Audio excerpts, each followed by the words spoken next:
మహాదేవుడును మన రక్షకుడైన యేసుక్రీస్తు వారి పవిత్రమైన నామంలో ఈ ఆరాధనలో పాలు పొందిన మీ అందరికీ వందనాలు.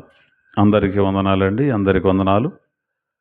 రోజున మనం నేర్చుకోబోయేటువంటి అంశం, వీటికి దూరంగా ఉంటే మేలు, వీటికి దూరంగా ఉంటే మేలు అనే ఒక సంగతిని మనం బైబిల్ గ్రంథంలో నేర్చుకుందాం. ఇది చాలా ప్రాముఖ్యమైనటువంటిది. ప్రతి క్రైస్తవుడు బాగా తెలుసుకోవలసినటువంటి ఈ సంగతిని ఈ రాత్రి మనం లేఖనాలలో నుంచి నేర్చుకుందాం. కనుక చెబుతున్న ఈ మాటలు జాగ్రత్తగా వినడానికి మనం ప్రయత్నం చేద్దాం. బైబిల్ గ్రంథంలో వ్రాయబడిన మాటను చదువుకుందాం.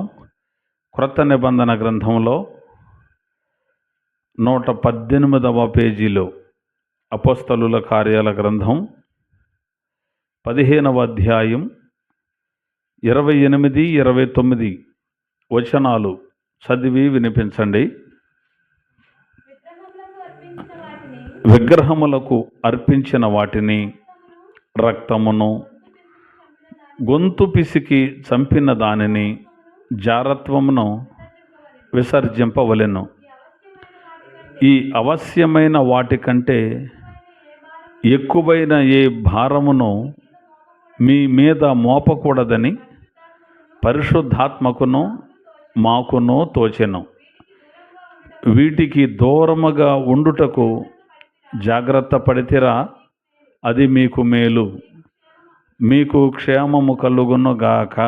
ఇక్కడ వ్రాయబడినటువంటి మాటను మనం ఒకసారి ధ్యానం చేద్దాం. వీటికి దూరంగా ఉంటే మనకు మేలు అని బైబిల్లో చదివాం. వేటికి దూరంగా ఉండాలో కూడా ఇక్కడ 4 సంగతులు దేవాది దేవుడు తన గ్రంథంలో ఇక్కడ మనకు వ్రాయించాడు. విగ్రహానికి అర్పించిన దాన్ని తినే విషయంలో, రక్తాన్ని తినే విషయంలో, గొంతు పిసికి చంపిన దానిని తినే విషయంలో, జారత్వం జరిగించే దాని విషయంలో దూరంగా ఉండండి అని ఇక్కడ వ్రాయబడింది. అలా దూరంగా ఉండాలి అని ఎవరికి అనిపించింది? పరిశుద్ధాత్మకును మాకును తోచెను అని రాయబడింది. ఈ సందర్భాన్ని నేను మీకు కాస్త వివరిస్తాను, జాగ్రత్తగా విందాం. యేసు ప్రభులు వారు చనిపోయి ఆయన 3వ దినాన తిరిగి లేచిన తర్వాత ఆయన 40 రోజులు ఈ భూమి మీద తన పునరుద్ధాన రుజువును చూపించి ఆరోహణుడై తేజోమయుడయ్యను అని బైబిల్లో ఉంది. తండ్రి అయిన దేవుని సింహాసనం యొక్క కుడి పక్కన ఆయన కూర్చొని ఉన్నాడు అని బైబిల్ చెప్పింది. ఇప్పటికీ కూడా యేసు ప్రభుల వారు ఎక్కడున్నారు అంటే తండ్రి అయిన దేవుని కుడి పక్కన కూర్చొని ఉన్నాడు. అక్కడ కూర్చొని ఏం చేస్తున్నాడు అంటే మన కొరకు విజ్ఞాపన చేస్తున్నాడు. త్వరలో ఈ భూమి మీదకి రాబోతున్నాడు.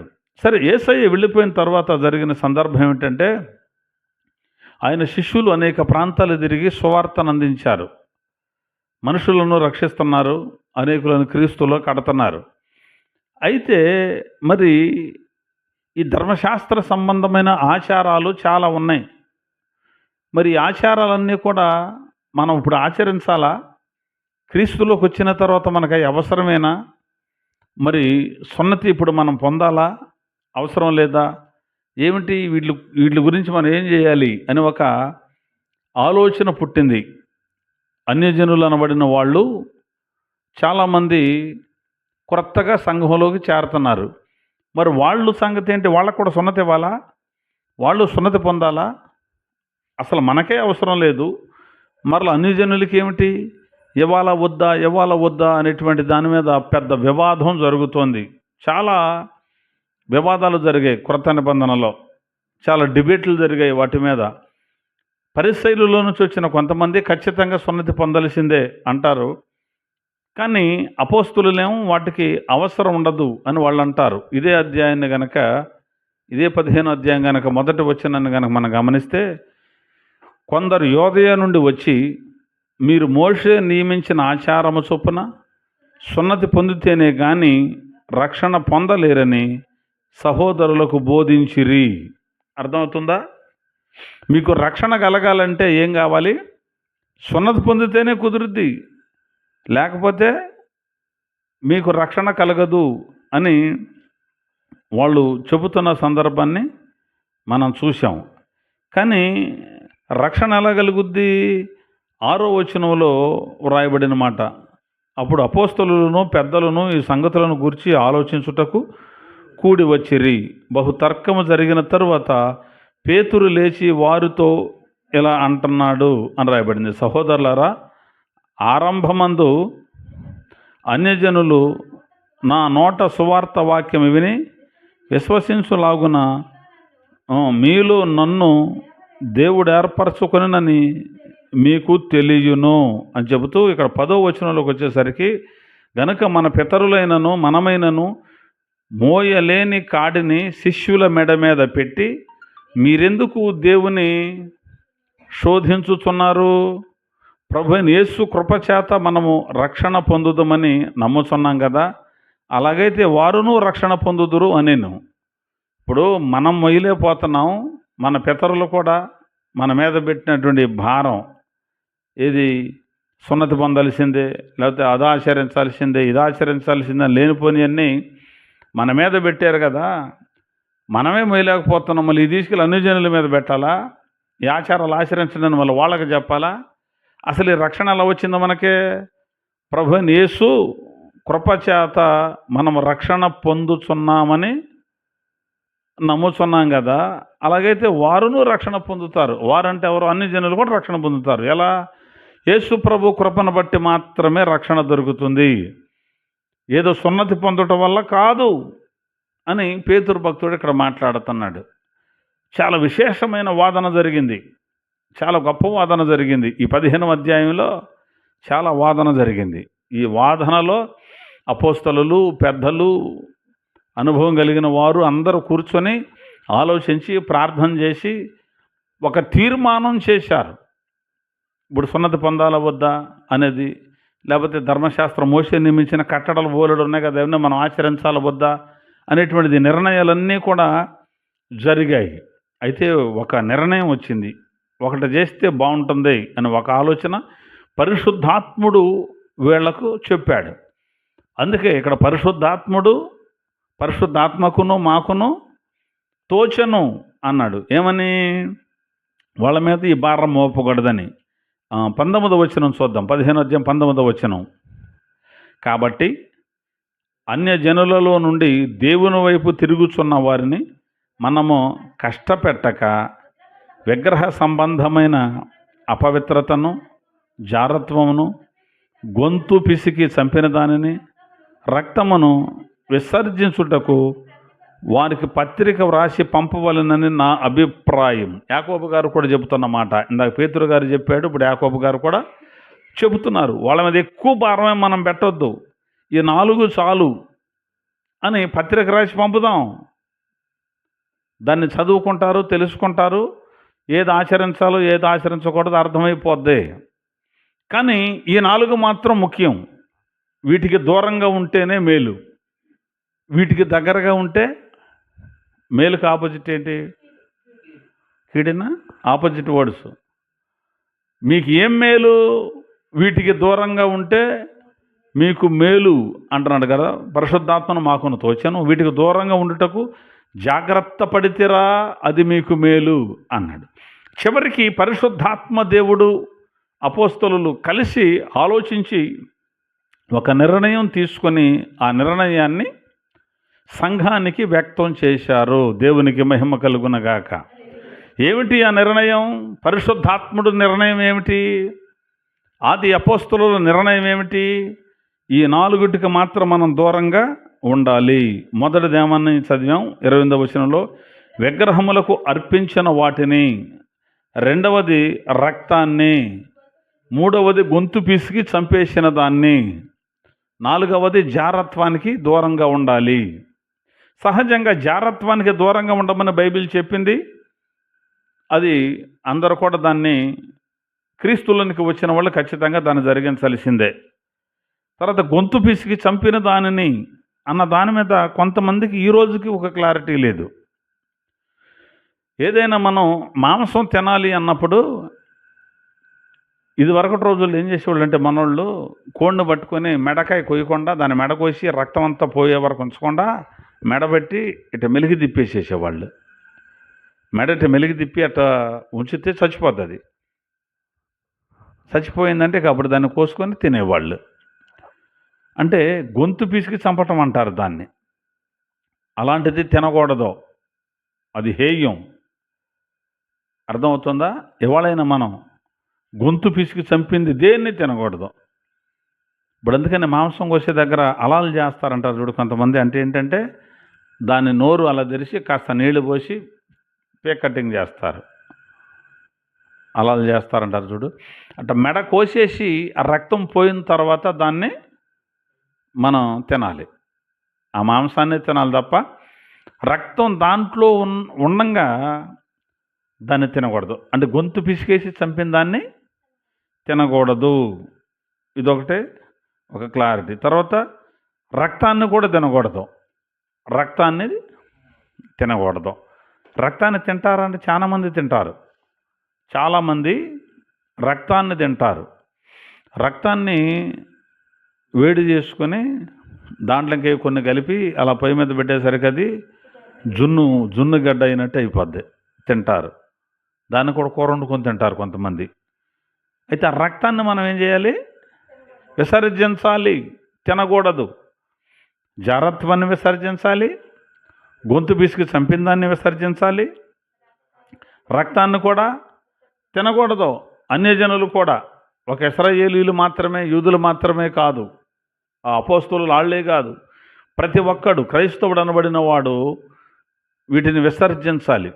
వాక్యాన్ని నమ్మిన వాళ్ళు, బాప్తిస్వం పొందిన వాళ్ళు, సంఘంలో చేర్చబడిన వాళ్ళు, ఆదివారం వేసే శరీర రక్తాల్లో పాలు పొందుతున్న వాళ్ళు జారత్వాన్ని విసర్జించాలి, గొంతు పీసుకి చంపిందాన్ని తినకుండా ఉండాలి.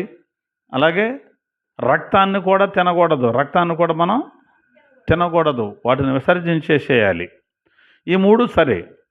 అయితే వివాదానికి ఈ రోజు వరకు కూడా దారి తీస్తున్నది ఏమిటంటే మొట్టమొదటగా చెప్పాడే అది విగ్రహ అర్పితం, దాన్ని తినకూడదు. ఇది బైబిల్ చెబుతుంది. విగ్రహానికి అర్పించిన దానిని తినకూడదు. అర్థమవుతుందా? విగ్రహానికి అర్పించిన దానిని తినకూడదు. విగ్రహము అంటే బొమ్మ, దానికి కళ్ళు ఉంటాయి, చూడదు, ముక్కుంటుంది, వాసన చూడదు, చేతులుంటాయి, ముట్టుకోదు, పాదములుంటాయి, నడవటం రాదు, దానికి చెవులుంటాయి, వినబడదు, గొంతుకుంటతే, మాట్లాడలేదు. దానిని విగ్రహము అని బైబిల్ చెప్పింది. సహజంగా మనకే తెలుసు విగ్రహం అంటే ఏమిటి. మనిషిలాగానే ఉంటుంది, అలా నుంచోబెడితే కదులుద్దా? కదలలేదు. మాట్లాడద్దా? మాట్లాడలేదు. మనం ఆయన చేయొచ్చామనుకో, అది కూడా అంటదా? అనలేదు. ఎందుకనేది బొమ్మ, విగ్రహం. అది ఏదైనప్పటికీ కూడా విగ్రహం అనగానే అన్యజనులదే అని కాదు. కొంతమంది యేసు ప్రభు విగ్రహాలు కూడా చేసుకొని నుంచోబెట్టేవాళ్ళు ఉన్నారు. మాట్లాడద్దా ఆ బొమ్మ? యేసు ప్రభు బొమ్మ అయితే మాట్లాడద్దా? యేసు ప్రభు బొమ్మ కూడా మాట్లాడదా? మరి యేసు ప్రభు బొమ్మ కూడా చూడదా? యేసు ప్రభు బొమ్మ కాదు కదా, ఏదైనా బొమ్మే. ఆ బొమ్మను విగ్రహము అంటారు. ఆ విగ్రహానికి అర్పించిన దానిని మనము తినకూడదు. అర్పించడం అంటే ఆ విగ్రహం కోసమని కొంత తీసి అక్కడ పెడతాం, చూశారు? దాన్ని తినకూడదు అని ఎవరు చెప్పారు? పరిశుద్ధాత్ముడు చెప్పాడు, ఆది అపోస్తలులు చెప్పారు. దీనిలో ఇంక కొన్ని పాయింట్లు లాగి కొంతమంది సేవకులు ఏమంటారంటే, ఏముందయ్యా తింటే ఏమవుద్ది, ఏమేమవుదో అంటున్నారు. ఏదో అవద్దని ఎవరంటలా. ఇప్పుడు లోకమందు విగ్రహము వట్టిది అని బైబిల్ చెప్పింది. విగ్రహంలో ఏమన్నా ఉందా? బొమ్మలు ఏమైనా ఉందంటే ఏమీ లేదు. సరే, ఒక బొమ్మ ముందు తీసుకెళ్ళి లడ్డు పెట్టావు, ఒక లడ్డు అరటికాయ పెట్టావు, తింటే ఏమవుద్ది? కడుపులోకి వెళ్ళిపోద్ది. వెళ్ళద్దా? బొమ్మ దగ్గర ఉండదు, తీసుకుని తిన్నా కడుపులోకి వెళ్ళద్దా? వెళ్ళిపోద్ది. జీర్ణం అవుద్దా? అయిపోద్ది. అదేం పెద్ద ఇదేం కాదు. బొమ్మ దగ్గర పెట్టింది తీసుకు తిన్నా, కొట్లోది కొనుక్కొని తిన్నా వెళ్ళిపోద్ది. కానీ ఆ విగ్రహం దగ్గర విగ్రహానికి అర్పించిందని తినొద్దు అన్నాడు. ఎందుకని అన్నాడంటే అరగదని కాదు, లేకపోతే అది తింటే జబ్బు వస్తుందని కాదు. అది ఒక విగ్రహం కనుక దానిని దేవుడిగా భావించి దాని ముందు పెడతారు. అర్థమవుతుందా? మనం అది దేవుడు కాదు అని నమ్ముతున్నాం కాబట్టి మనం దాని జోలికి పోకూడదు. తినొద్దు అన్నాడంతే. తింటే ఏమవుద్ది అంటే ఏమీ అవ్వదు, కానీ ఆజ్ఞ అతిక్రమం అవుద్ది. దేవునికి మహిమ కలుగునగాక. తినకూడదు అని పరిశుద్ధాత్మదేవుడు అపోస్తలులు నిర్ణయం తీసుకొని బైబిల్ గ్రంథంలో వ్రాయించి పెట్టిన తర్వాత కూడా నేను జ్ఞానం కలిగిన వాడిని, నేను బలం కలిగిన వాడిని, నేను తింటాను, తిన్నా ఏమవదో అని ఒకవేళ తినడానికి ప్రయత్నం చేస్తే మనమే దెబ్బతింటాం. కొరింథీయులకు రాసిన మొదటి పత్రిక 8వ అధ్యాయం మొదటి వచనం నుండి చూస్తే, విగ్రహములకు బలిగా అర్పించిన వాటి విషయం మనమందరము జ్ఞానము గలవారమని ఎరుగుదుము. జ్ఞానము ఉప్పొంగజేయును గాని ప్రేమ క్షమాభివృద్ధి కలుగజేయును. ఒకడు తనకేమైనా తెలియననుకొని ఉంటే తాను తెలుసుకొనవలసినట్లు ఇంకను ఏమీ తెలుసుకొనిన వాడు కాడు. ఒకడు దేవుని ప్రేమించినడల అతడు దేవునికి ఎరుకైన వాడే, అంటే తెలిసినవాడే. కాబట్టి విగ్రహములకు బలిగా అర్పించిన వాటిని తినుట విషయము ఇక చెబుతున్నాడు. లోకమందు విగ్రహము వట్టిదనియు ఒక్కడే దేవుడు తప్ప వేరొక దేవుడు లేడని ఎరుగుదము. ఈ భాగమంతా చదివితే అసలు విగ్రహానికి బలిచ్చిందాన్ని మనం తినకూడదనే చెబుతుంది. ఎందుకంటే భోజనాన్ని బట్టి, తినేదాన్ని బట్టి దేవుని పని పాడు చేయకూడదు. లోకమంది విగ్రహము వట్టిది, దేవుళ్ళు ఎంతమంది? దేవుడు ఒకడే తప్ప ఇంకెవరు లేరని మనం ఎరుగుదము. మనకు తెలుసు కదా, ఒకే ఒక్క దేవుడు ఉన్నాడను మనం ఎరుగుదాం, అంటే మనకు తెలుసు. మరేదో ఒక బొమ్మ పెట్టి ఇదే దేవుడు అని దాని ముందు ఏదన్నా పెడితే దేవుడి ముందు పెట్టి తీసుకొని తింటున్నాం, తింటే ఏమవ్వదో అని మనం భావించకూడదు. తినొద్దు అన్నప్పుడు తినకుండా ఉండటమే, అదే మీకు మేలు అన్నాడు. అది ఏమవుద్దండి? ఆ లడ్డులో ఏమైనా ఉందా? దాంట్లోకి ఏమైనా దూరిందా? దాంట్లోకి ఏమైనా శక్తి వచ్చిందా? ఏ శక్తి రాదు, ఏది దూరదు, ఏమీ లేదు. విగ్రహం వట్టిదే, దాంట్లోకి ఏమైనా వస్తుందంటే ఏమీ రాదు. మరి తింటే ఏమవుద్ది? ఆజ్ఞ అతిక్రమం అవుద్ది. అంతేనా? ఇప్పుడు అది ముట్టుకోవద్దు అన్నాడు. ఏమవుద్ది ముట్టుకుంటే? అంటే ఏంటది? ధిక్కారణ అంటాం. నువ్వు చెబితే నేనేనేది? అహంభావం, అంతే కదా? చేయొద్దన్న పని చేయడం అహంభావపూరితమైంది. ఏదో నేను తెలివి కలిగినోడిని, నేను జ్ఞానం కలిగినోడిని, నేను తింటా, నేను తట్టుకోగలుగుతా, అదంతా బొమ్మే, అది డొల్లే, ఏమీ లేదు, నాకు తెలుసు. నీకే కాదు, అందరికీ తెలుసు అది డొల్లే, దాంట్లో ఏమీ లేదని. దేవుడు చెప్పాడు కాబట్టి వద్దంటే మానేయాలంతే. నా ముందు పెట్టి తీసుకురా తింటా, అది అక్కడ పెట్టింది నాకు తీసుకురా తింటా అంటున్నారు కొంతమంది. చాలామంది అంటున్నారు కొంతమంది, జ్ఞానం కలిగిన వాళ్ళే. మరి అది ఎక్కడ జ్ఞానమో మరి? నా దగ్గర పట్టరా, నేను తింటా, ఏమవుద్ది తింటే?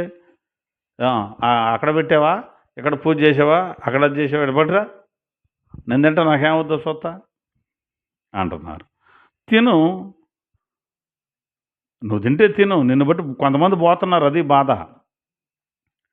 కాబట్టి విగ్రహం దగ్గరతే తినొద్దన్న అన్నాడు, మానేయాలంతే.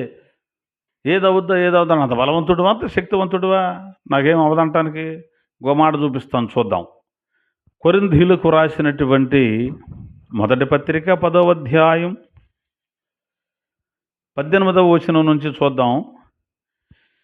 శరీర ప్రకారమైన ఇశ్రాయేలును చూడుడి, బలి అర్పించిన వాటిని తినువారు బలిపీఠముతో పాలేవారు కారా? ఇక నేను చెప్పునదేమి? విగ్రహర్పితములో ఏమైనా ఉన్నదని అయినను విగ్రహములలో ఏమైనా ఉన్నదని అయినను చెప్పేదనా? లేదు అన్నాడు. ఇక్కడ ఏమంటున్నాడంటే విగ్రహర్పితములో ఏమైనా ఉన్నది అని అయినను విగ్రహములలో ఏమైనా ఉన్నదని చెప్పుదనా? లేదు. విగ్రహర్పితంలో ఏమీ లేదు, విగ్రహంలో ఏమీ లేదు. అర్పితం అంటే మనం తీసుకెళ్ళిన భోజనం పెట్టామో ఆ విగ్రహానికి, ఆ బొమ్మకే లడ్డు పెట్టేవో, గుడ్డు పెట్టేవో, లేకపోతే అట్టు పెట్టేవో, పరోటా పెట్టేవో, ఇడ్లీ పెట్టేవో, సాంబార్ గిన్నె పెట్టేవో, లేకపోతే అంత మాంసం కూరేసి పెట్టేవో, నువ్వేదన్నా పెట్టేవేమో, దాంట్లో ఏదన్నా ఉందా? ఏమీ లేదు. మరి విగ్రహంలో ఏమన్నా ఉందా? దాంట్లో కూడా ఏమీ లేదు. లేదు కానీ అన్యజన్ గాని అన్నాడంటే ఏదో కొంత హాని ఉంది. లేదు కానీ అంటే ఏదో హాని ఉంది. లేదు కానీ అన్యజనులు అర్పించు బలులు దేవునికి కాదు, దయ్యములకే అర్పించుచున్నారని చెప్పుచున్నాను అన్నాడు. వాళ్ళు అర్పించేటువంటి ఇవన్నీ దేవుడికి అనుకుని అర్పిస్తున్నారు కదా. ఆ విగ్రహంలో ఏమీ లేదు, కానీ దాని వెనకేదో పని చేస్తుంది. ఇక్కడ ఏమిటది? దయ్యం. వాళ్ళు అర్పించే బలులు దేవునికి కాదు, దయ్యములకే అర్పించుచున్నారని చెప్పుచున్నాను అన్నాడు. దయ్యాలకు అర్పిస్తున్నారట. అంటే ఒక విగ్రహం వెనక దయ్యం పనిచేస్తుంది. దేవునికి చెందవలసిన మహిమ ఆ దెయ్యం దొంగిలిస్తున్నాడు. మనకు అర్థమవుతుంది కదా. కాబట్టి ఇక్కడ అన్నాడు, దయ్యములకే అర్పించుచున్నారని చెప్పుచున్నాను. మీరు అంటే సంఘంతో చెబుతున్నాడు, మీరు దయ్యములతో పాలివారై ఉండుట నాకు ఇష్టం లేదు. దేంతో? మీరు దయ్యములతో పాలివారై ఉండుట నాకు ఇష్టం లేదు. మీరు ప్రభువు పాత్రలోనిది దయ్యముల పాత్రలోనిది కూడా త్రాగనేరరు. ప్రభు బల్ల మీద ఉన్నదానిలోను దయ్యముల బల్ల మీద ఉన్నదానిలోను కూడా పాలు పొందనేరారు. ప్రభువుకు రోషం పుట్టించేదమా? ఆయన కంటే మన బలవంతులమా? నేను తిన్నా నాకేమవుదో అని ఒక జ్ఞానం కలిగిన వాళ్ళు మాట్లాడుతున్నారు కదా, నాకు జ్ఞానం ఉందనుకొని ఆ జ్ఞానం ఉప్పొంగ చేస్తుంది, ఉపయోగం లేదు. అంటే దేవుడి కంటే మనం బలవంతులమా ఏంటి? ఆయనకు రోషం పుట్టిద్దామా అంటున్నాడు. ఆయన వద్దన్నప్పుడు మానేయి. ఏమీ లేదు అన్నదే పట్టుకున్నావు, దాని వెనక దెయ్యం పని చేస్తుంది. ప్రభు బలలో చేయబెట్టేవాడివి దయ్యాల బలలో చేయందుకు పెడుతున్నావు అంటున్నాడు కదా. ప్రభు బలలో పాలు పొందులు పొంది ఇటు దయ్యాల బలలో కూడా పాలు పొందులు పొందకూడదనే కదా. ఆదివారం రొట్టె తీసుకునేవాడు ఏదో బొమ్మ దగ్గర పెట్టింది తీసుకొచ్చి తింటమేంటి? నాకేమేమో చూడు అంటమేంటి? అంటే ఇప్పుడు నువ్వు నాకేమేం కాలేదు చూడమన్నావంటే నీ దగ్గరకు వచ్చే విశ్వాసులందరూ కూడా ఇక ఎక్కడ బొమ్మ విగ్రహారాధన జరిగితే అక్కడికి వెళ్ళి వాళ్ళు పెట్టిందల్లా తినేయమనేగా నువ్వు చెప్పే బోధ. అంతేగా. నేను తినమని ఏం చెప్పట్లేదు, కానీ ఏమి లేదని చెబుతున్నాను అన్నారు. ఏమి లేదని నువ్వేంటి? అందరికీ తెలుసు. కానీ దాని వెనక దయ్యం ఉందని బైబిల్ చెప్పింది, దేవుడు చెబుతున్నాడుగా. దీంట్లో పాలు పొందులు పొందేవాడివి దాంట్లో ఎందుకు పాలు పొందులు పొందుతున్నావు? వద్దనే కదా చెప్పింది. ప్రభువుకు రోషం పుట్టిస్తామా మనం ఆయనకంటే బలవంతులమా అన్నాడు. పౌలు గారు మళ్ళీ తన గురించి తాను చెప్పుకున్నాడు. అన్ని విషయముల యందు నాకు స్వాతంత్రము కలదు కానీ అన్నీ చేయదగినవి కావు. అన్నిటి యందు నాకు స్వాతంత్రము కలదు కానీ అన్నీ క్షేమాభివృద్ధి కలుగజేయవు. అర్థమవుతుందా? స్వతంత్రం ఉంది, తినే స్వాతంత్ర్యం, కానీ అన్నీ చేయదగినవి కాదు. పౌలు గారు తినాలంటే తినలేడంటే. ఆయనకంటే మనకు బలం ఎక్కువ ఉందా? ఆయనకంటే మన జ్ఞానవంతులమా? ఏది చేయటానికి స్వతంత్రం ఉంటే ఉండొచ్చు. స్వాతంత్ర్యాన్ని ఎలా ఉపయోగించాలో అలా ఉపయోగించుకోవాలి. నాకు స్వేచ్ఛ ఉంది కదా అని అన్నీ చేయలేము. నాకు స్వేచ్ఛ ఉంది, నేను మందు తాగినా కానీ అది నన్ను ఏం చేయలేదు. ఎందుకంటే నా గుండెల నిండా దేవుడే ఉన్నాడని వెళ్ళి మరి ఓ బాటిల్ కొనుక్కొని తాగి తప్పే ఉంది. నాకు స్వాతంత్ర్యం ఉంది కదా అని చెప్పి ఏది పడితే తినేస్తానని తినేసి విగ్రహం దగ్గర తినొద్దు అన్నాడు, మానేయాలి. అర్థమవుతుందా? ఏది మానమన్నాడో దాన్ని మనం మానేయాలి. ఇంకో విషయం చెప్పాలంటే ఆయన అంటాడు మన కోసమే కాదు, ఎదుటివాని కోసం కూడా కొన్ని చూసుకోవాలి. అంటే మన మనస్సాక్షి ధైర్యంగా ఉందా, బాగానే ఉందనుకో, ఎదుటివాడు ఒకవేళ బలహీనుడైతే అది ఇంకా ధైర్యంగా తింటాడుగా. లేదు అనేజనులు నిన్ను ఇంటికి పిలిచారు, వెళ్ళావు, నీకు ఏదో పెట్టారు తింటున్నావు, ఏ విచారణ చేయకుండా తినే ఇబ్బంది ఏం లేదు. అయితే ఎవడన్నా వచ్చి ఇదిగో ఇది విగ్రహం దగ్గర పెట్టిందిగా నువ్వెందుకు తింటున్నావు అని అడిగితే అలా చెప్పిన వాని గురించి మానేమన్నాడు. అప్పుడైనా సరే ఏం బ్రదర్ పర్వాలేదు తినేయొచ్చు అనమనలా. ఏమన్నాడు? 27వ వచనం, అవిశ్వాసులలో ఒకడు మిమ్మల్ని విందుకు పిలిచిన ఎడల వెలుటకు మీకు మనస్సుండిన ఎడల మీకు వడ్డించినది ఏదో దానిని గూర్చి మనస్సాక్షి నిమిత్తం ఏ విచారణ చేయక తినుడి. అయితే ఎవడైనాను మీతో ఇది బలి అర్పింపబడినదని చెప్పిన ఎడల అట్లు చెప్పిన వాని నిమిత్తమును మనస్సాక్షి నిమిత్తమును తినకుడి. మనస్సాక్షి నిమిత్తం అనగా నీ సొంత మనస్సాక్షి నిమిత్తం కాదు, ఎదుటి వాని మనస్సాక్షి నిమిత్తమే ఎలాగూ చెప్పుచున్నాను అన్నాడు. ఎందుకంటే వేరే వాడు మనస్సాక్షికి మనం బాధ్యులం ఎందుకు అవ్వాలి? మనల్ని బట్టి ఎదుటోడు ధైర్యం చేసుకొని పాపం ఎందుకు ఎక్కువ చేయాలి? కాబట్టి అలా కాదు. నువ్వేదైనా తినాలనుకో, బయట తెచ్చుకొని తినాలనుకో, మళ్ళీ తిను. మళ్ళీ అది తినొచ్చా, ఇది తినకూడదా, అది తింటే ఏమవుద్ది, ఇది తింటే ఏమవుద్ది, ఏది విగ్రహం దగ్గర కాకుండా ఎక్కడైనా తిను. ఇంకేదైనా ఆ విగ్రహం దగ్గర జాంకాయ పెట్టావు, ఆ జాంకాయను సృష్టించింది దేవుడే, అందుకప్పుడు నేను తింటాను అక్కడదే తిన్న అవసరంలా. ఇంకో చోట తీసుకుని తిను అదే జాంకాయనే. అక్కడ పెట్టిన తర్వాత వద్దన్నాడు. అది దేవుడు అనుకుని పెట్టినోడు పెట్టాడు, నువ్వు తినమాక అంటున్నాడు. అర్థమైందా? దాన్ని తినొద్దు అన్నాడు. అంతా కాదు. కొంతమంది అంటారు, మరి ఏమండి రైతు భూమి పంట పండించేటప్పుడు భూమి పూజ చేసి ప్రారంభిస్తారు కదా, మరి మనం ఆ ధాన్యం కొనుక్కొని బియ్యం కొనుక్కొని తింటున్నాం కదా, అలా తినొచ్చా అని అడుగుతున్నారు. మరి అంతే కదా అడుగుతారు కొంతమంది. ఇప్పుడు బట్టల షాప్కి వెళ్ళాం బట్టలు కొనటానికి, వెళ్తామా? ఆడు ఉదయాన్నే వచ్చి చక్కగా పొగేసి మొత్తం పూజ చేసుకొని అమ్ముతాడు. అబ్బో ఇట్టగైతే నేను తిన్నాం అన్నాం అనుకో, బట్టలు లేకుండా తిరగాలి, అదొకటే. ఎక్కడికి ఊరు వెళ్తున్నాం, హోటల్లో టిఫిన్ చేద్దామని వెళ్ళాం, ముందు ఒక ఇడ్లీయో ఏదో వాళ్ళ బొమ్మ దగ్గర దేవుడు అనుకొని పెట్టుకొని అక్కడ ఇడ్లీ అక్కడ పెట్టి తర్వాత మనకు వడ్డిస్తున్నాడు. ఏ విగ్రహం దగ్గర కొట్టిన కొబ్బరికాయలు తీసుకొచ్చి చట్నీ చేసి వేస్తే చక్కగా తిన్నా, అబ్బా లేదండి ఏ క్లాస్కి ఉందని అనుకుంటున్నామా? మరి తినొచ్చా? అసలు అటు అనుకుంటే ఎక్కడి నుంచే వెళ్ళిపోవాలి కదా, ఈ లోకంలో నుంచే. అయితే ఇక్కడ చెప్పింది బైబిల్ ఏంటంటే, భూమి పూజ చేసాడంటే అక్కడ పండిందంతా దేవుడికి అర్పించాడని కాదు. అర్థమవుతుందా? పండించింది దేవుడికి అర్పించాడని కాదు. ఇప్పుడు హోటల్లో ఇడ్లీ తింటున్నామంటే ఇడ్లీలన్నీ ఆ దేవుడికి అర్పించాడని కాదు. ఒక మొక్క మూలన పెట్టుకున్నాడు చూడు, అది తినొద్దు. మనం బట్టల షాప్ అయినా పూజ చేసుకుంటున్నాడు, చేసుకొని ఈ బట్టలని దేవుడికి అర్పించాడు ఏంటి? కాదు. కాస్త ఈ క్లారిటీ మనకు ఉండాలి. జాంకాయ దేవుడే సృష్టించాడు, నేను తింటాను అని తిను, కానీ అది పెట్టకూడని స్థలంలో పెట్టి ఇది విగ్రహానికి దేవుడు అనుకుని నేను అర్పిస్తున్నాను అన్న దాన్ని మాత్రం మనము తినకూడదు. మరి ఆ మాంసం తినొచ్చా, ఈ మాంసం తినొచ్చా, అది తినొచ్చా, ఇది తినొచ్చా అంటే దానికి ఒక మాట చెప్తున్నాడు. 24వ వచనం, ఎవడనూ తన కొరకే కాదు ఎదుటివాని కొరకు మేలు చేయ చూచుకొనవలెను, మనస్సాక్షి నిమిత్తము ఏ విచారణ చేయక కటిక వాని అంగడిలో అమ్మునిదేదో దానిని తినవచ్చును అన్నాడు. కటిక వాని అంగడిలో అన్నాడు. అంగడి అంటే షాపు, కొట్టు. మటన్ షాపు, చికెన్ షాపు ఇది ఉంటుంది కదా, వాడు ఏ మాంసం అమ్ముతున్నాడు, ఏదో ఒక మాంసం అమ్ముతున్నాడు, తెచ్చుకొని తిను, దాని గురించి ఇబ్బంది లేదు. అదే దేవతకు అర్పించలేదు, అది ఓ దేవుడికి అర్పించలేదు, ఒక విగ్రహానికి అర్పించలేదు. తెచ్చుకోవాలి తినాలనుకుంటే నువ్వు తినేయొచ్చు అని చెబుతున్నాడు. కానీ విగ్రహం దగ్గర మాత్రం తినకూడదు. ఏదైనా ఫోటో పెట్టి దాని దగ్గర అర్పించింది మాత్రం తినకూడదు. ఏదైనా ఒకదానికి అర్పించిన దాన్ని ఒకదానికి కొంత అర్పించాడు అంటే అది విగ్రహం, దాని దగ్గర తినకూడదు.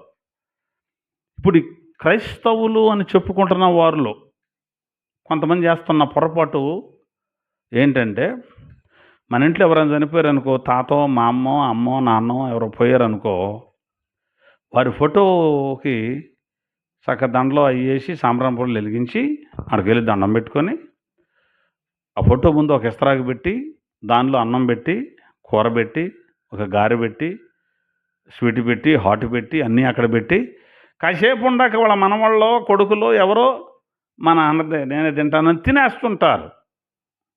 తినకూడదు. అర్పించావు దానికి నువ్వు, దాన్ని తినకూడదు. అసలు అక్కడ ఏ కారణాన్ని పెట్టావు? మా తాతకాన్ని పెట్టావు, తిన్నాడా? తింటాడండి. ఒక ఫోటో దగ్గర భోజనం ఎందుకు పెడతాం? అర్పించాం ఎందుకు? తినటం కోసమే అర్పించింది. మరి వాళ్ళు తినలేరని మళ్ళీ నువ్వే తింటున్నావేంటి? అసలు బుద్ధిహీనత కాదు అది.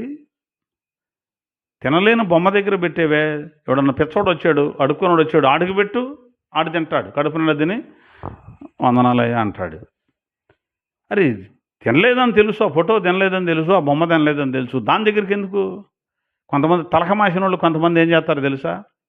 పాలతో అభిషేకం చేస్తున్నారు, సినిమా హీరో బొమ్మలు పెట్టి లీటర్ల పాలు తీసుకెళ్ళి ఆ బొమ్మల మీద పోతున్నారు. సరే, ఆ పోషోడు కంటే తలకమాసినోడు, మరి ఆ ఇంటి వాళ్ళకైనా ఎక్కడ జ్ఞానం లేదు. అన్నం తింటున్నావు, గడ్డి తింటున్నావురా, ఏం పనులు నీకని వాళ్ళు చెప్పరు. పాలు ఆ బొమ్మ మీద పోతే ఆ సినిమా యాక్టర్ తాగుతాడు అక్కడ? ఏమండి, పాలాభిషేకం.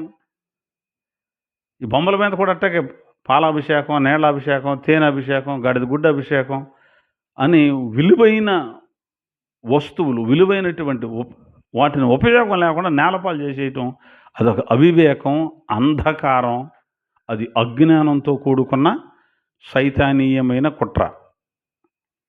అర్థమవుతుందా? అది కాబట్టి ఉపయోగం పడే వస్తువుని ఒక బొమ్మ దగ్గర పెట్టేసి దానికి అర్పించేసి తర్వాత మళ్ళీ మనమే దాన్ని తీసుకొని తింటారు. క్రైస్తవులు అనేవాళ్ళు ఇక చేస్తున్నారు కొంతమంది.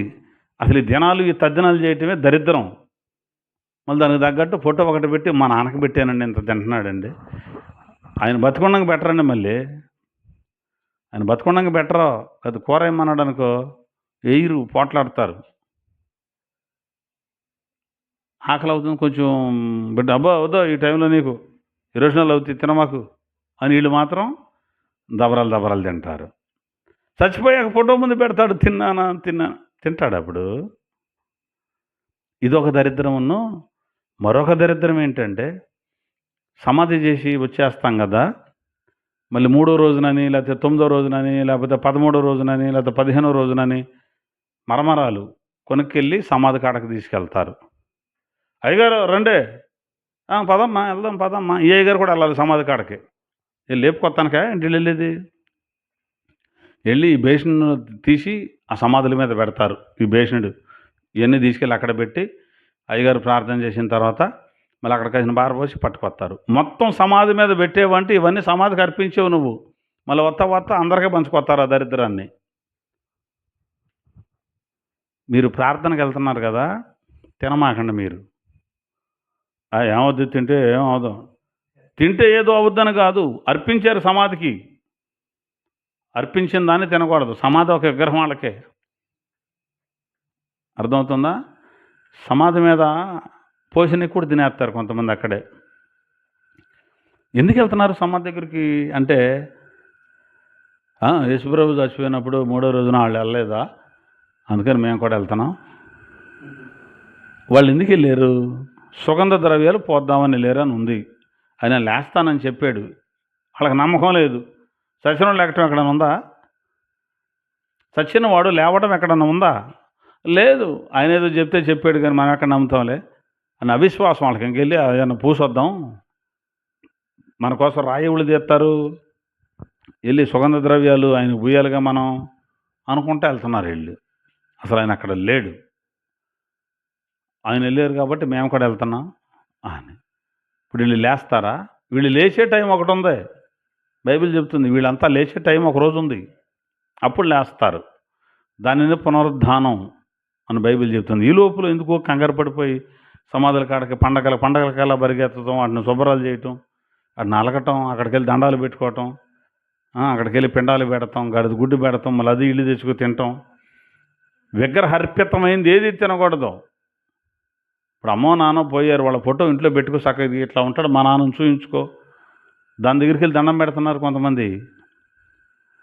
దానికి ఒక దండ వేస్తున్నారు, అక్కడ మళ్ళీ సాంబ్రాణం పొలంలో వెలిగెత్తారు, అక్కడ ఒక అరటికాయ పెడతారు, తర్వాత మళ్ళీ ఇళ్ళే తింటారు. ఇదొక రకమైన విగ్రహారాధన. కాబట్టి అపోస్తలులకు పరిశుద్ధాత్ముడు ఇచ్చిన సూచన, సలహా ఏమిటంటే, విగ్రహానికి అర్పించిన దానిని విసర్జించాలి, తినకూడదు.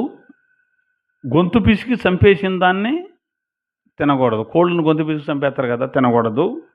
రక్తాన్ని తినకూడదు, వండుకొని తింటారు కదా, తినకూడదు. జారత్వాన్ని విసర్జించాలి.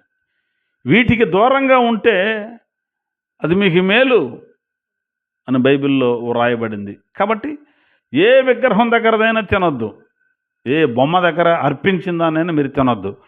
మరి అన్య సహోదరులు మాలో కొంతమంది ఉన్నారండి, వాళ్ళ అమ్మాయి పెళ్లి చేసుకుంటున్నారు, భోజనానికి పిలిచారు. మరి మేము వెళ్ళొచ్చా?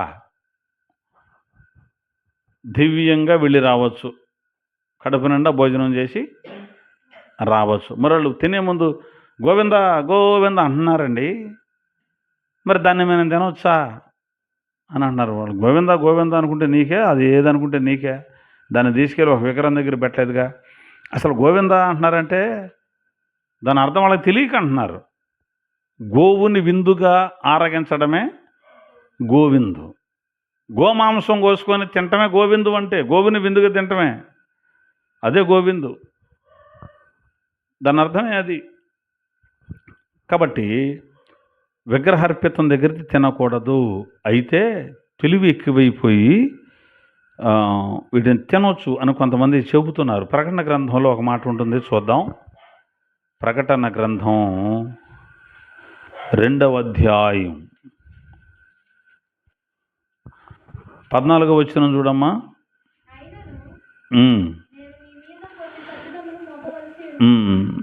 పెర్గములో ఉన్న సంఘంతో చెబుతున్నటువంటి మాట ఇంకో రకంగా 12 నుంచి చదువుదాం, అర్థమవుద్ది.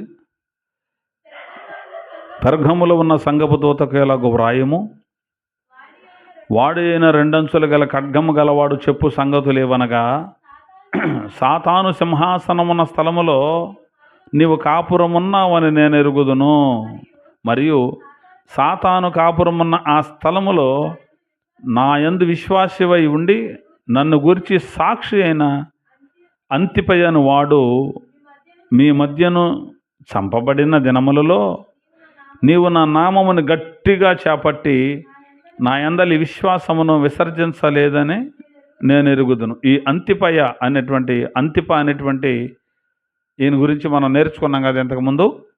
రైట్, అతను ఎలా చంపబడ్డాడు ఏంటి అనేది తెలుసుకున్నాం కదా ఇంతకుముందు. తర్వాత ఇప్పుడు 14, అయినను నేను నీ మీద కొన్ని తప్పిదములు మోపవలసి ఉన్నది.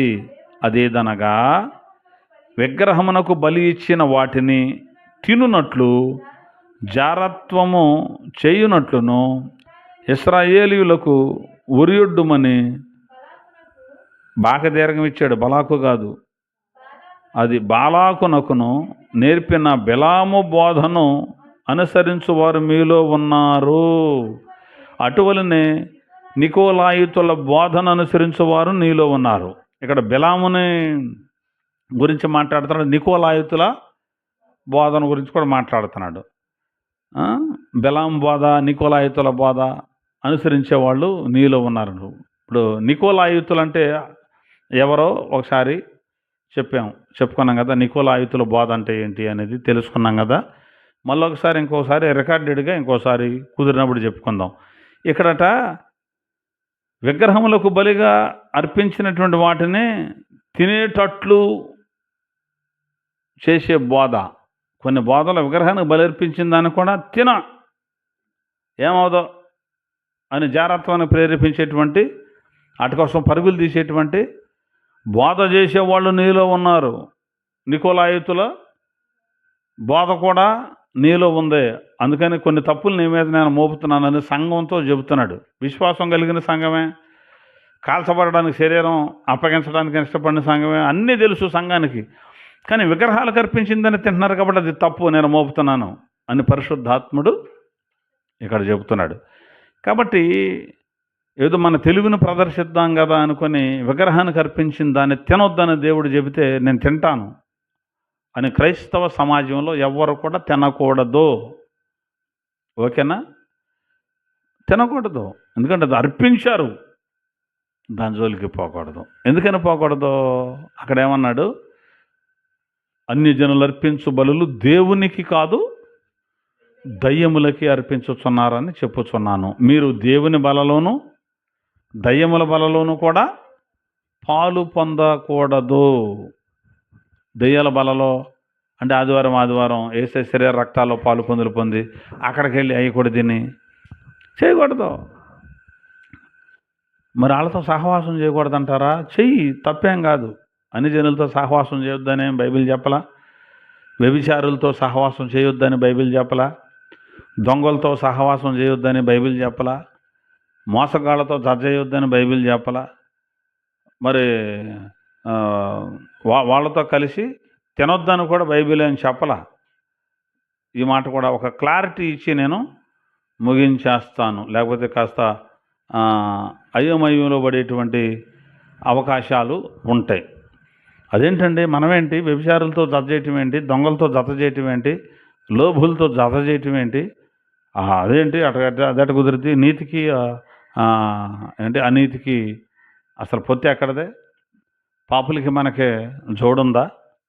వెలిక్కి చీకటికి అన్నారు కదా, మీరేంటి వాళ్ళతో జత చేయొచ్చు అంటారేంటి అని అడుగుతారు కదా.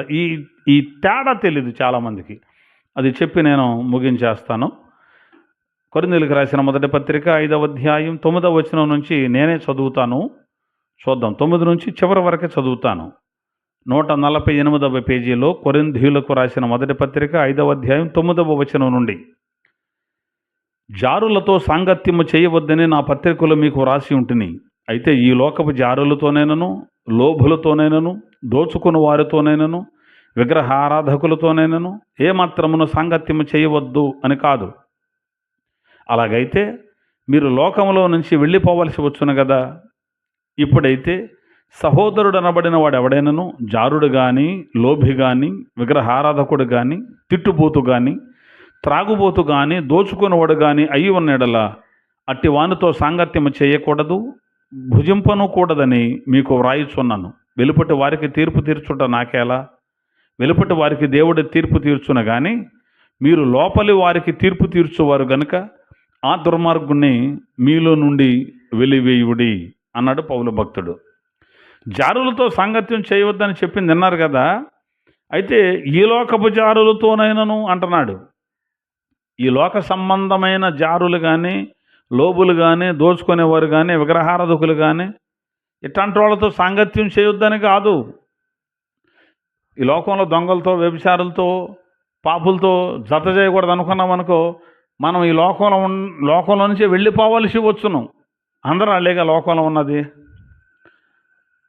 వాళ్ళతో నాకేంటి దాముడు అన్నాం అనుకో, అసలు ఈ లోకమే వాళ్ళదే, మనం ఇక్కడ ఉండ మాకు వెళ్ళిపోవాల్సి వస్తుంది.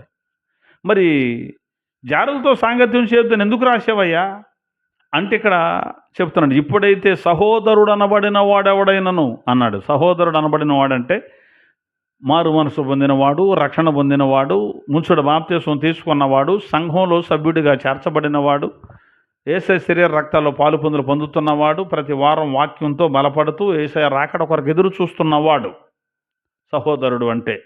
అలా రక్షించబడిన తర్వాత కూడా వ్యభిచారం చేస్తుంటే, లోభిగా ఉంటే, అబద్ధికుడిగా ఉంటే, విగ్రహారాధకుడిగా ఉంటే, దొంగగా ఉంటే, దోచుకునేవాడిగా ఉంటే వాడితో కలిసి భోజనం చేయొద్దు. వాడిని సహవాసంలో కలుపుకోవద్దు. మరేం చేయాలి? ఆ దుర్మార్గుడిని వెలియండి అన్నాడు. అర్థమవుతుందా? ఎవరితో సాంగత్యం చేయాలో, ఎవరితో చేయకూడదో పాపం ఏమీ ఎరగనటువంటి, ప్రభు ఎరగనటువంటి అన్ని జనులు ఏవో వాళ్ళకి తెలిసినట్టు ముందుకు పోతున్నారు. వాళ్ళకి మనం దూరంగా ఉండకూడదు. వాళ్ళకి దగ్గర అవ్వాలి, వాళ్ళని మనం ప్రేమించాలి, వాళ్ళకి వాక్యం చెప్పి సంఘంలోకి తీసుకురావాలి. సంఘంలోనికి వచ్చిన తర్వాత, రక్షించబడిన తర్వాత ఎవడైనా మరలా ఈ లోకంలో ఉన్నటువంటి జారులు చేసే పనులు, పనికి మాలినోళ్ళు చేసే పనులు సంఘంలోకి వచ్చాక కూడా చేస్తున్నారనుకో, వాళ్ళతో జత చేయకూడదు. మనం వాళ్ళతో జత చేయకూడదు. జత అంటే ఏంటి? సమానం అని అర్థం. మరి వాళ్ళతో జత చేయమంటే వాళ్ళతో సమానం ఉండమని కాదు. ఒక శేష తాగుదామంటే పద అని వెళ్దామని కాదు. అది దాని నుంచి బయటికి లాక్కరావడానికి వాళ్ళతో జత చేసేది. లోపలికి వచ్చినప్పుడు కూడా ఇలాంటి పనులు చేస్తుంటే వాడితో ఇంకెక్కడ జతగా ఉంటాం? అంతే కదా. కాబట్టి ఎవరితో స్నేహం చేయాలో, ఎవరితో చేయకూడదో ఈ క్లారిటీ మనకు ఉండాలి. సరే, మొత్తం మీద మనం ఈరోజు నేర్చుకున్నటువంటి అంశం ఏంటంటే వీటికి దూరంగా ఉంటే మంచిది అనే పరిశుద్ధాత్మకును మాకును తోచను అని అపోస్తలులు వ్యక్తం చేశారు. వేటికి విగ్రహానికి అర్పించిన దాన్ని తినకూడదు, రక్తాన్ని తినకూడదు, గొంతు పిసికి చంపిన దానిని తినకూడదు, జారత్వానికి దూరంగా ఉండాలి. జారత్వానికి దూరంగానే ఉంటున్నారు చాలామంది. అయితే గొంతు పిసికి చంపిన దాన్ని తినకూడదని ఇంకా చాలామందికి తెలియట్లా. కొండ కోసేటప్పుడు ఇదివరకు మనం అనుకున్నట్టు మెడ మెలికేసి చంపేసేవాళ్ళు. ఇదివరకు అట్టే చేసేవాళ్ళు మనోళ్ళంతా, కోసేవాళ్ళు కాదు. కానీ ఇప్పుడు అట్లా కొయ్యాలి, అప్పుడే తినాలి అని తెలిసింది. తర్వాత రక్తాన్ని కూడా తినేవాళ్ళు ఇదివరకే. రక్తం తీసి ఉడకబెట్టి సగ్గా కేక్ ముక్కల్లాగా కోసుకుని తినేవాళ్ళు. ఇప్పుడు తినకూడదు అని అర్థమైంది. విగ్రహానికి అర్పించిన దాన్ని తినకూడదు. విగ్రహం అనగానే ఏదో అనిల విగ్రహాలే మనే కాదు అనుకోకూడదు. యేసుప్రభు బొమ్మ పెట్టి దాని దగ్గర తీసుకు తినకూడదు. అర్థమవుతుందా? మరియమ్మ తల్లి బొమ్మ పెట్టి, జోసెఫ్ గారి బొమ్మ పెట్టి, లేకపోతే మన ఇంట్లో నాన్న బొమ్మ పెట్టి, అమ్మ బొమ్మ పెట్టి, తాత బొమ్మ పెట్టి, ముత్తాత బొమ్మ పెట్టి సమాధి మీద పెట్టినాయి, ఇవన్నీ అర్పించినాయి కాబట్టి వీటిని మనము తినకూడదు. అది బైబిల్లో పరిశుద్ధాత్మ దేవుడు చెబుతున్న మాట. ఇది మనం జ్ఞాపకం పెట్టుకోవాలి, గుర్తుపెట్టుకోవాలి. ఏసై బొమ్మే కదా అని ఒక కొబ్బరికాయ కొట్టి ఒక ముక్క అక్కడ పెట్టి ఒక ముక్క ఇక్కడ పెట్టి తర్వాత దాన్ని తీసుకొని మళ్ళీ పచ్చడి చేసుకొని తిని అది చేయమని ఏసై చెప్పాడా? చెప్పలేదే. నా బొమ్మ పెట్టుకోమన్నాడా? అనలేదే. మరి అలాంటి మనం చెయ్యాలా? చెయ్యకూడదు. కాబట్టి వీటికంటే ఇంకా ఏ భారం మీ మీద నేను మోపకూడదు అని పరిశుద్ధాత్మక మాకు తోచింది అని వ్రాయబడింది. 4 ఇటు దూరంగా ఉంటే చాలు. ఇటు దూరంగా ఉంటే చాలు. మరి సున్నతి పొందాలిగా, మరి అమావాస్య పాటించాలిగా, మరి అవి పాటించాలిగా. ఏమి మీకు సంబంధం లేదు. వాళ్ళకి వద్దు, తీసి పక్కన పారేయండి. వీటి వల్ల కాదు మీకు రక్షణ వచ్చింది. సున్నతి పొందకపోతే రక్షణ ఎట్లా వస్తుంది అనే కొంతమంది పోట్లాట. అది యేసుప్రభు కృప వల్ల వచ్చిందని అపోస్తలుల పోట్లాట. వీళ్ళకి మధ్య పెద్ద వివాదం జరిగింది, పెద్ద గొడవ జరిగింది 1వ శతాబ్దంలోనే. అదెందుకు చేయకూడదు, ఇదెందుకు చేయకూడదు అని ఆ గొడవలో ఎలా కాదు అని అందరు కలిసి ప్రార్థించినప్పుడు పరిశుద్ధాత్ముడిచ్చినటువంటి ఆలోచన, ఈ 4టికి దూరంగా ఉండండి అబ్బాయి, మిగిలిన వాటితో మీకు సంబంధం లేదు, యేసయ్య కృప ద్వారా మీరు రక్షించబడ్డారు అన్నాడు. దేవుడి మాటలు మనందరి వినికిడిలో స్థిరపరచునుగాక.